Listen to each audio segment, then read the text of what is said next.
નમસ્કાર વિદ્યાર્થી મિત્રો, ઉમા વિદ્યા સંકુલની યુટ્યુબ ચેનલમાં તમારા બધાનું સ્વાગત છે. આપણે ગયા ચેપ્ટરની અંદર ગયા પીરિયડની અંદર આપણે ચેપ્ટર નંબર 6 જે પૂરું કર્યું છે, છેલ્લે આપણે તફાવત જોયા હતા. આજે એક નવા ચેપ્ટરની શરૂઆત કરીએ અને એ છે ચેપ્ટર નંબર 9 આંતરિક વેપાર. તમે પહેલા જ ચેપ્ટરની અંદર આના વિશે અભ્યાસ કરી ગયા છો. એમાં આપણે એક શબ્દ આવતો હતો અને એ હતો વેપાર. આ વેપારના બે ભાગ હતા, આંતરિક વેપાર અને બીજું છે એ આંતરરાષ્ટ્રીય વેપાર, જેને આપણે વિદેશ વેપાર પણ કહી શકાય. તો હવે સૌથી પહેલા પ્રશ્ન એ થાય કે ભાઈ વેપાર એટલે શું? તો ત્યારે પણ કીધું હતું કે વેપાર એટલે વસ્તુ કે સેવાના બદલામાં વસ્તુ કે સેવાનો વિનિમય અથવા વસ્તુ કે સેવાના બદલામાં નાણાંનો વિનિમય. જ્યારે નાણાંનું કોઈ ચલણ નહોતું ત્યારે વસ્તુ કે સેવાના બદલામાં વસ્તુ કે સેવા આપવામાં આવતી. અત્યારે તમે કોઈ પણ વસ્તુની ખરીદી કરવા જાઓ તો સામે તમે એનું નાણું છે એ ચૂકવો છો. એટલે કે વેપાર છે એનો હેતુ કયો હોય? તો કે એનો મુખ્ય હેતુ એક હોય, એક તો ગ્રાહકને વસ્તુ કે સેવા પૂરી પાડવી. તમે મુસાફરી કરો છો તો એ સેવા કહેવાય. તમે શિક્ષણ મેળવો છો તો એ સેવા કહેવાય. તમે આરોગ્યની સુવિધા મેળવો છો તો એ સેવા કહેવાય. પણ તમે તમારી કોઈ ઘર વપરાશની વસ્તુઓ ખરીદીને લાવો છો તો એને વસ્તુ કહેવાય. એટલે એ જ કહે છે કે વેપારનો મુખ્ય હેતુ એવો છે કે ગ્રાહકને વસ્તુ કે સેવા પૂરી પાડવી અને તેના બદલામાં નફો મેળવવાનો. હવે એમાં આપણે આંતરિક વેપાર અને આંતરરાષ્ટ્રીય વેપારની વાત કરી હતી. આ પાઠની અંદર તમારે આંતરિક વેપાર વિશેનો અભ્યાસ છે. આંતરરાષ્ટ્રીય વેપાર વિશે 10મું ચેપ્ટર આવશે. આંતરિક વેપાર કહેવાય કોને? તો કે જ્યારે વેપાર દેશની સરહદની અંદર જ અને જુદા જુદા પ્રદેશો વચ્ચે કે રાજ્ય વચ્ચે ચાલતો હોય. આપણે વાત કરીએ દાખલા તરીકે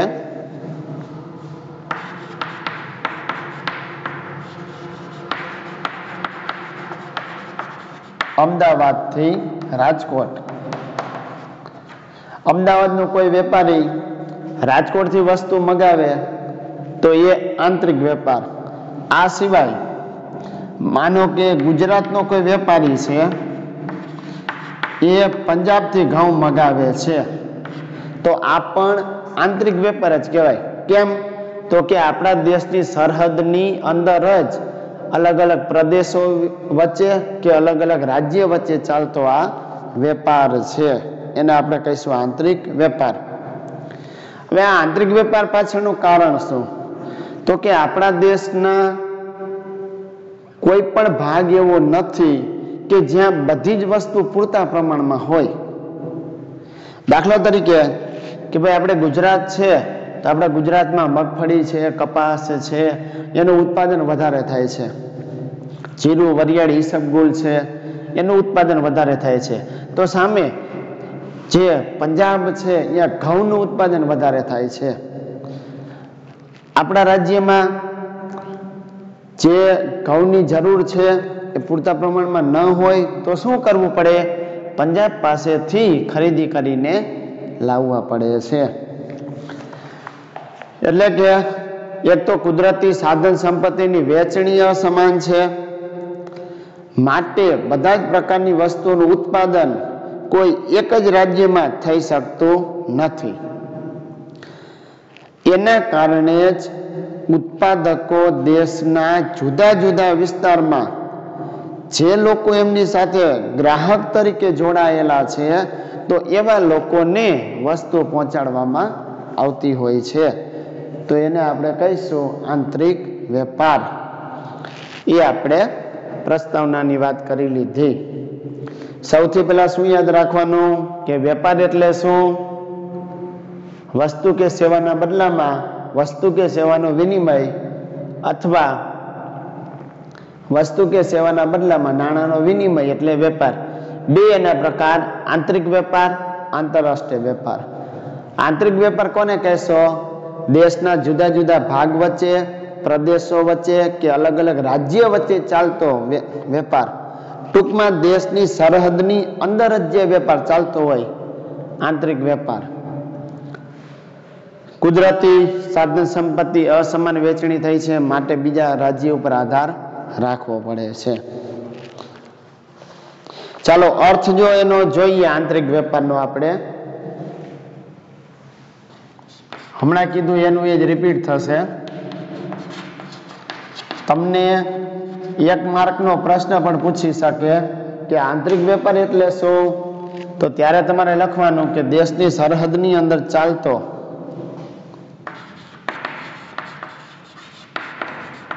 દેશની ભૌગોલિક સીમાઓ, એટલે આપણે સરહદ લખી તો પણ ચાલે.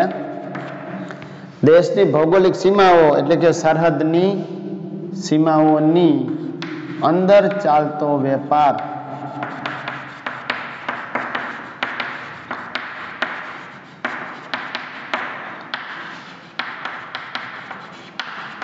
એટલે આંતરિક વેપાર.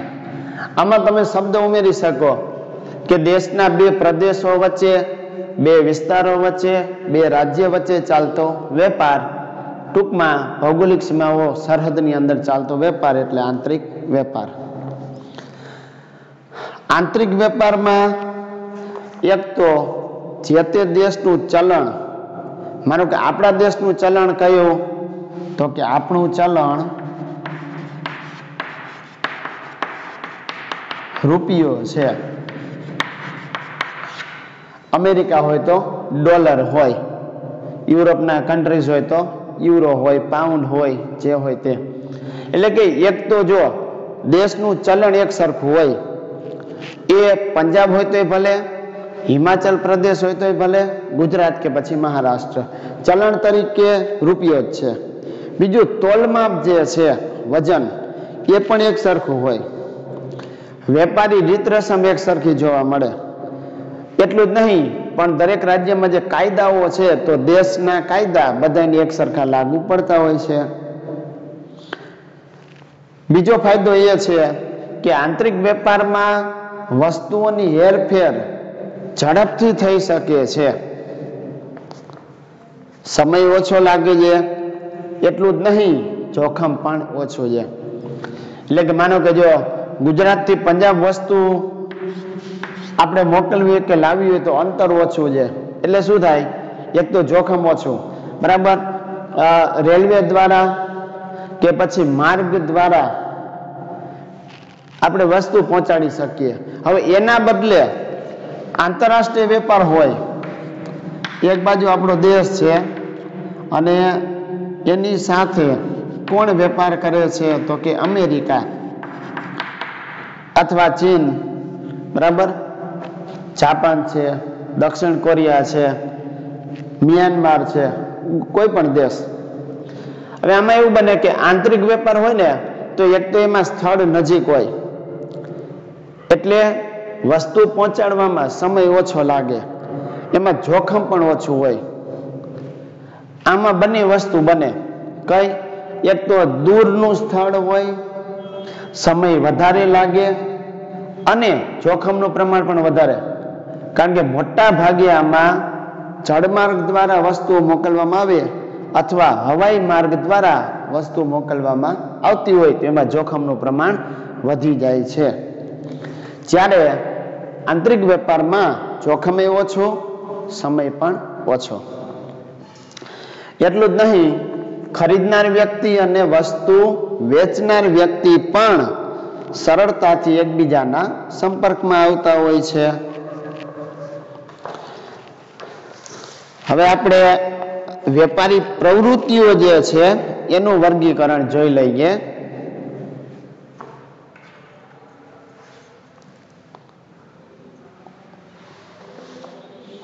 આ યાદ રાખી લેજો, દેશની ભૌગોલિક સીમાઓ સરહદની અંદર ચાલતો વેપાર એટલે આંતરિક વેપાર.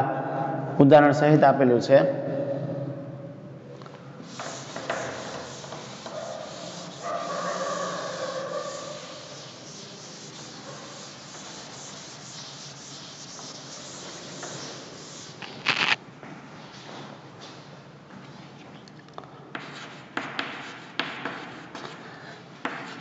વેપારી પ્રવૃત્તિઓનું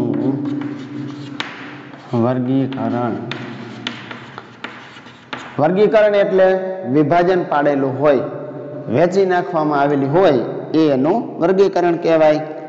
હવે આમે આપણે સૌથી પહેલા જોઈએ તો એના 4 પ્રકાર આવે છે.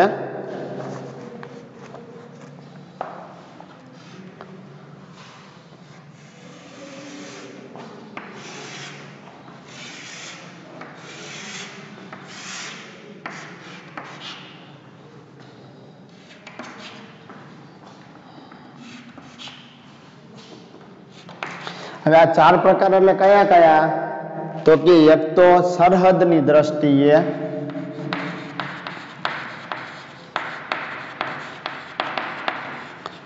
એટલે કે ભૌગોલિક સીમાની દ્રષ્ટિએ.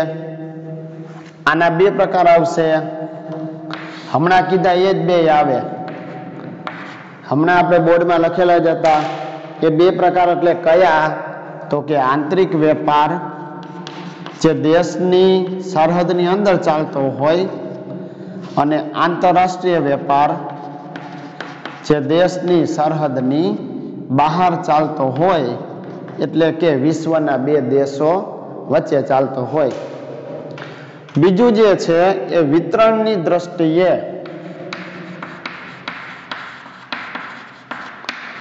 વિતરણ એટલે વહેંચણી, વર્ગીકરણ એટલે વિભાજન. આની અંદર 2 પ્રકાર આવે છે.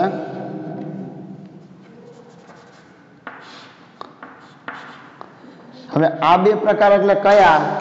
તો કે એક છે એ પ્રત્યક્ષ વેપાર,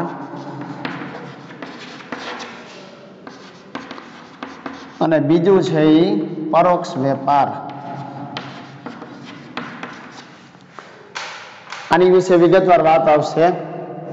થોડુંક કહી દઉં. પ્રત્યક્ષ વેપાર કોને કહેવાય? ઉત્પાદક પોતે જ જ્યારે ગ્રાહકોને વસ્તુનું સીધે સીધું વેચાણ કરે, એટલે કે જ્યાં વસ્તુ બને છે ત્યાં જ વસ્તુના વેચાણની વ્યવસ્થા હોય. ગેટ પાસે એ લોકોએ પોતાનું સ્ટોરેજ કે શોપ ખોલેલી હોય, એ શોપની અંદર ડાયરેક્ટ જ તમને વસ્તુ મળી રહેતી હોય, ત્યારે શું કહેવાય? પ્રત્યક્ષ વેપાર, કે જેમાં ઉત્પાદક સીધું જ વેચાણ ગ્રાહકને કરે છે, વચ્ચે કોઈ મધ્યસ્થી હોતા નથી. મધ્યસ્થી એટલે કોણ? તો કે છૂટક વેપારી, જથ્થાબંધ વેપારી, એ બધા મધ્યસ્થી કહેવાય, દલાલો છે. પરોક્ષ વેપાર એના 2 પ્રકાર આવશે.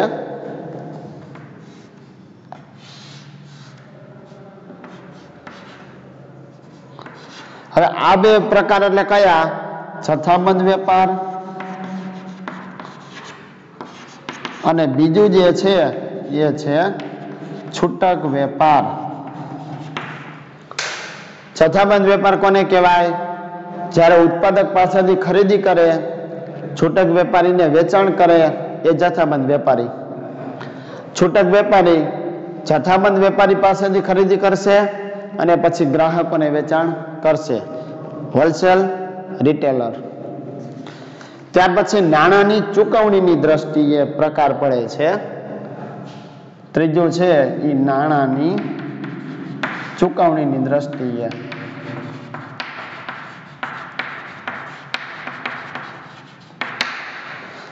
હવે આની અંદર પણ 2 પ્રકાર આવશે. આ 2 પ્રકાર એટલે કયા?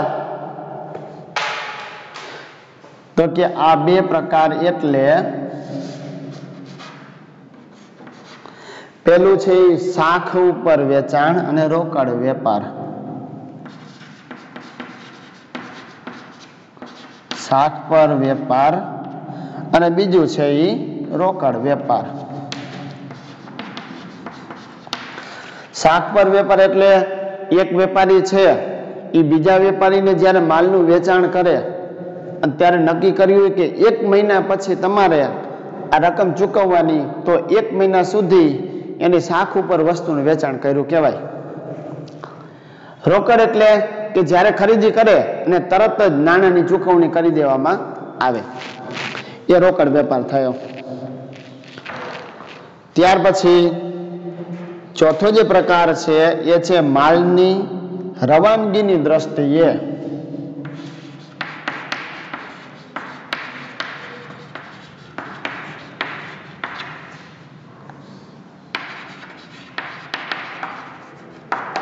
આની અંદર વળી પાછા 2 પ્રકાર છે. આ 2 પ્રકાર કયા કયા છે? તો કે હાજરનો વેપાર અને વાયદાનો વેપાર.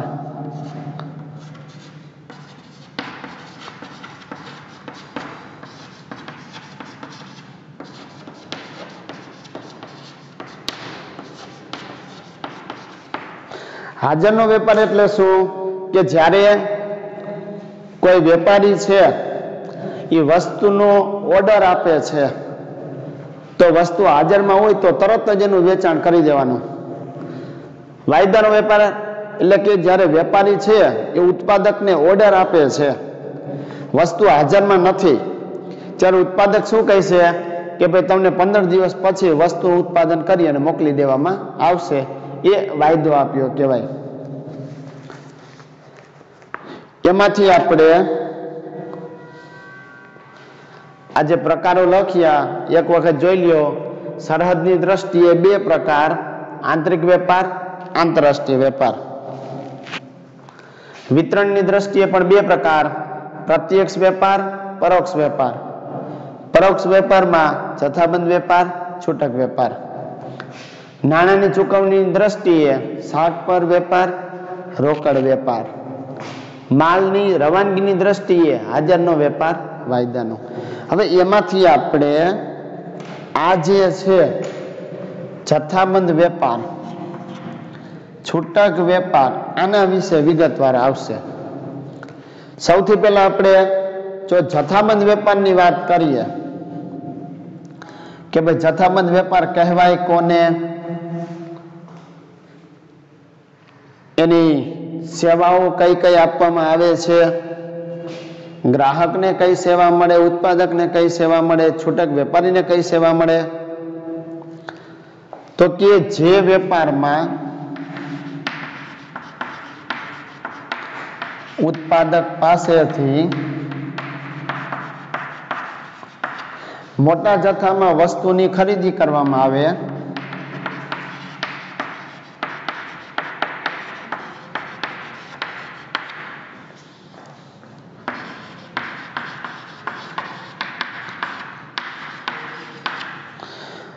સૌથી પહેલા એને શું કર્યું? ઉત્પાદક પાસેથી મોટા જથ્થામાં વસ્તુની ખરીદી કરી લે છે. ખરીદી કરી પછી ડાયરેક્ટ કાંઈ ગ્રાહકને નથી વેચતા, પણ કોને વેચશે? તો કે છૂટક વેપારીને. એટલે કે મોટા જથ્થા ઉપર વસ્તુની ખરીદી કરે છે, પછી છૂટક વેપારીને જરૂરિયાત મુજબ વેચાણ કરે છે.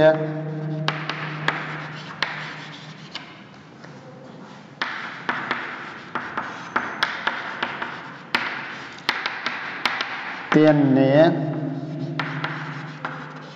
જથ્થાબંધ વેપાર કહે છે. એટલે અહીંયા તમને 100% યાદ રહી જાય કે એક બાજુ તમારે ઉત્પાદકને યાદ રાખવાના, બીજી બાજુ છૂટક વેપારીને યાદ રાખવાના. ઉત્પાદક પાસેથી ખરીદી કરશે, છૂટક વેપારીને વેચાણ કરશે, એ જથ્થાબંધ વેપાર.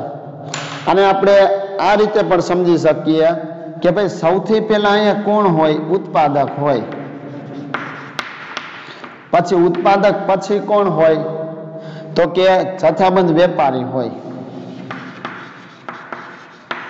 જથ્થાબંધ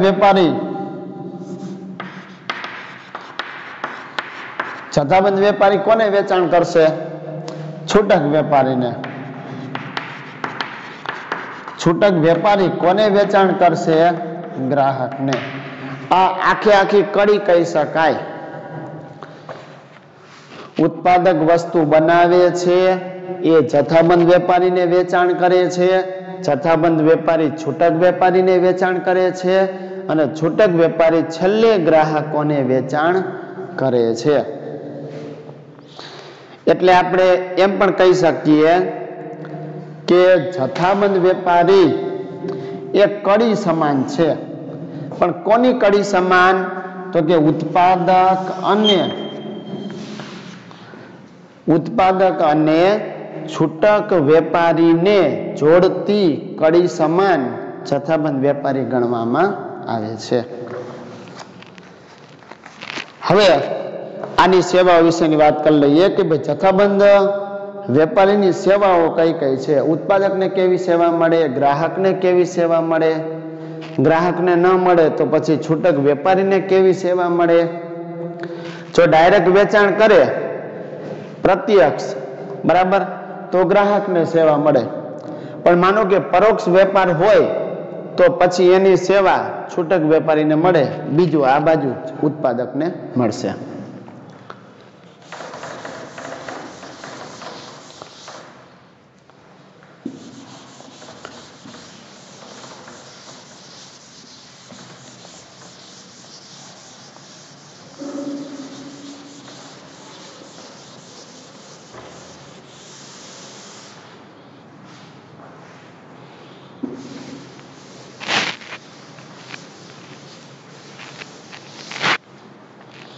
હવે આપણે લઈ લઈએ કે ભાઈ જથ્થાબંધ વેપારીની ઉત્પાદકને સેવાઓ.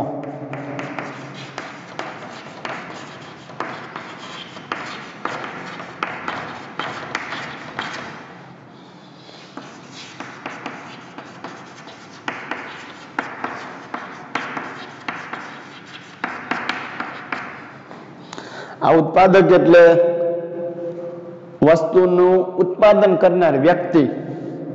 જે કંપનીમાં વસ્તુ બને છે તો એ કંપનીનો માલિક પણ એનો ઉત્પાદક જ કહેવાય.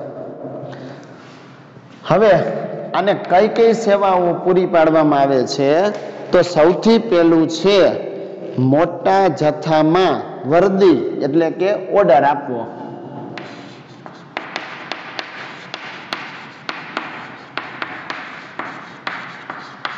વર્દી એટલે કે ઓર્ડર આપવો.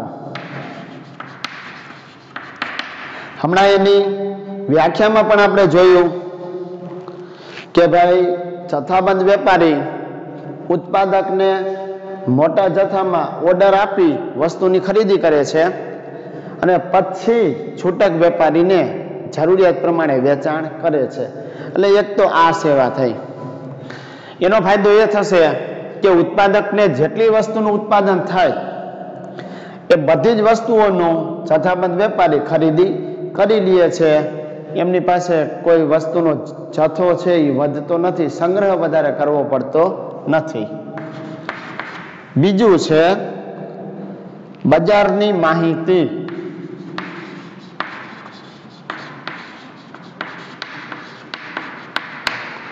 ઉત્પાદક મોટા ભાગે બજાર સાથે જોડાયેલા હોતા નથી.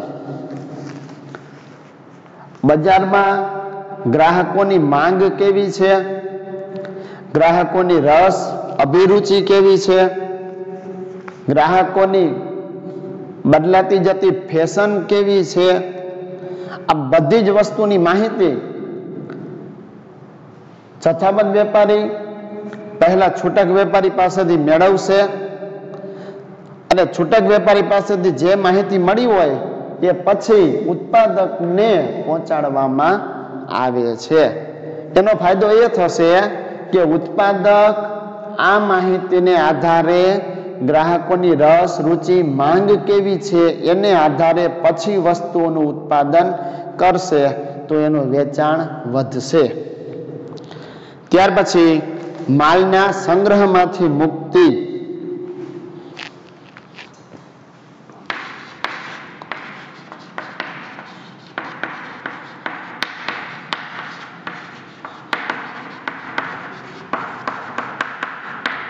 હમણાં વાત કરીએ એમ કે જથ્થાબંધ વેપારી જે છે એ જથ્થાબંધ વેપારી ઉત્પાદક પાસેથી મોટા જથ્થામાં ઓર્ડર આપીને વસ્તુની ખરીદી કરી લે છે.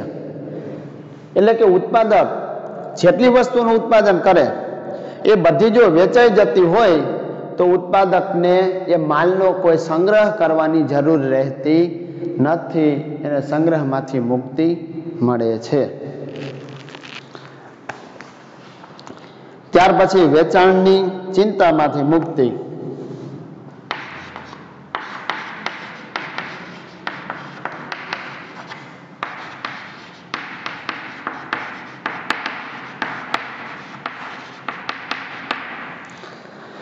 ઉત્પાદકને અહીંયા વસ્તુનું વેચાણ કરવાની કોઈ ચિંતા રહેતી નથી. કેમ નથી રહેતી? એનું આ જ કારણ છે કે ભાઈ જથ્થાબંધ વેપારી મોટા જથ્થામાં એની પાસેથી વસ્તુની ખરીદી કરી લે છે. એટલે ઉત્પાદકને નાના જથ્થામાં વસ્તુનું વેચાણ કરવાની કોઈ મુશ્કેલી જે છે એ ઊભી થતી નથી. ત્યાર પછી પાંચમું છે મૂડીની છૂટ.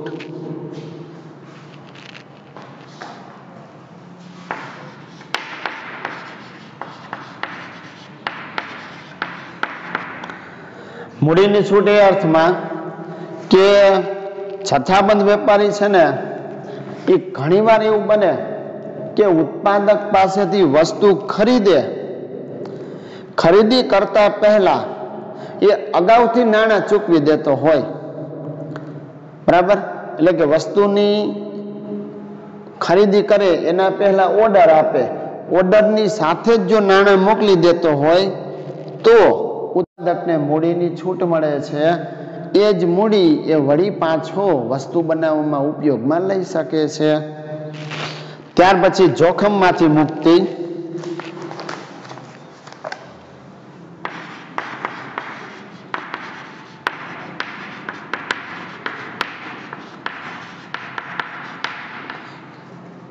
જોખમ ક્યારે ઊભું થાય?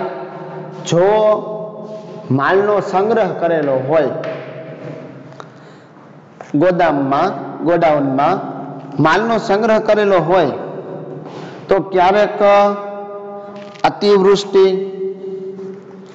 વરસાદના કારણે માલ સામાન બગડી જાય, આગ લાગી જતી હોય તો નાશ થાય. બરાબર? માલનો ઘટવાની શક્યતા રહે.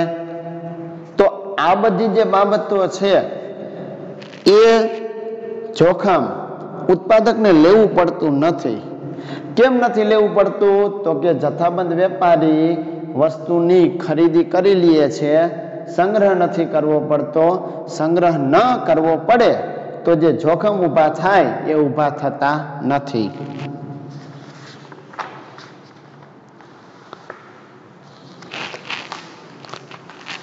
હવે આપણે જથ્થાબંધ વેપારીની છૂટક વેપારીને સેવા જોઈ લઈએ. અહીંયા આપણે શું જોયું હતું? ઉત્પાદકને સેવાઓ. અહીંયા આપણે કીધું કે જથ્થાબંધ વેપારી ઉત્પાદક, જથ્થાબંધ વેપારી, છૂટક વેપારી. એનો મતલબ એવો કે જથ્થાબંધ વેપારી એ ઉત્પાદકને સેવા આપે છે અને આ બાજુ છૂટક વેપારીને પણ સેવા આપશે. ઉત્પાદક, જથ્થાબંધ વેપારી અને છૂટક વેપારી.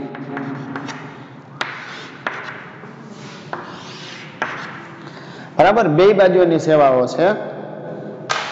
એની જો વાત કરીએ, જથ્થાબંધ વેપારીની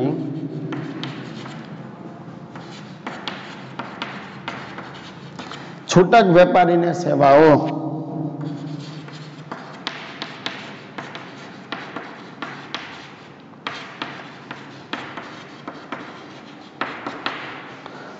જો તમને આ મુદ્દા બરાબર સમજાઈ ગયા હશે તો આ બાજુનું સહેલું થઈ જશે. સહેલું એટલા માટે કે અહીંયા ભાઈ ઓર્ડર આપતા હતા, વસ્તુ મંગાવતા હતા, તો અહીંયા શું કરશે? જરૂરિયાત પ્રમાણે વેચાણ કરી નાખશે. એને લગતી જ વાત છે. જો પેલું જ લખેલું છે જરૂરિયાત પ્રમાણે માલ,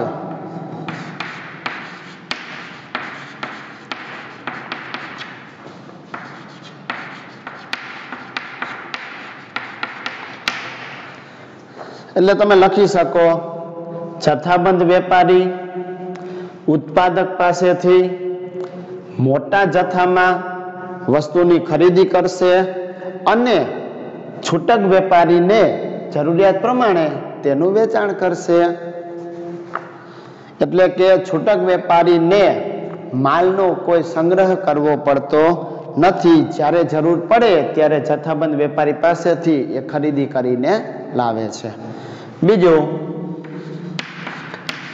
શાખ પર માલ. ઘણીવાર જથ્થાબંધ વેપારી છૂટક વેપારીને શાખ ઉપર માલનું વેચાણ કરે છે.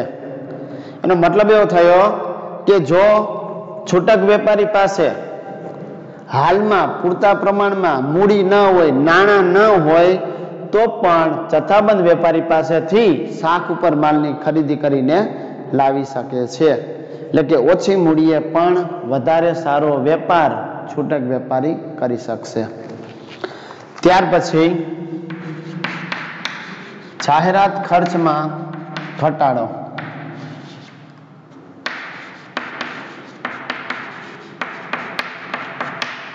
મોટા ભાગે જાહેરાત છે ઉત્પાદકો કરતા હોય.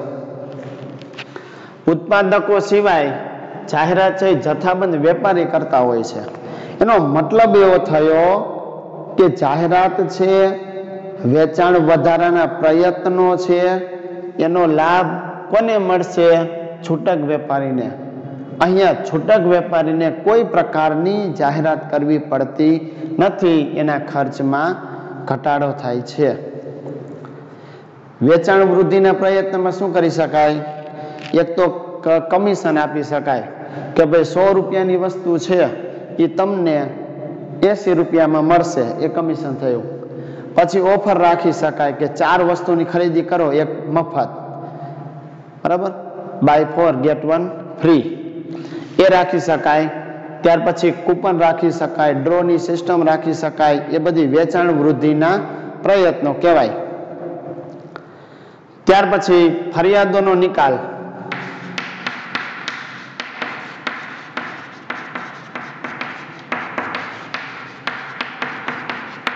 બનતું હોય એવું ગ્રાહકને કોઈ ફરિયાદ હોય ને તો ગ્રાહક પોતાની ફરિયાદ ક્યાં કરશે? છૂટક વેપારીને. કારણ કે છૂટક વેપારી ગ્રાહક સાથે સીધો જોડાયેલો હોય. છૂટક વેપારી એ ફરિયાદ ક્યાં પહોંચાડશે? જથ્થાબંધ વેપારીને. જથ્થાબંધ વેપારી એ ફરિયાદ ક્યાં પહોંચાડશે? ઉત્પાદકને.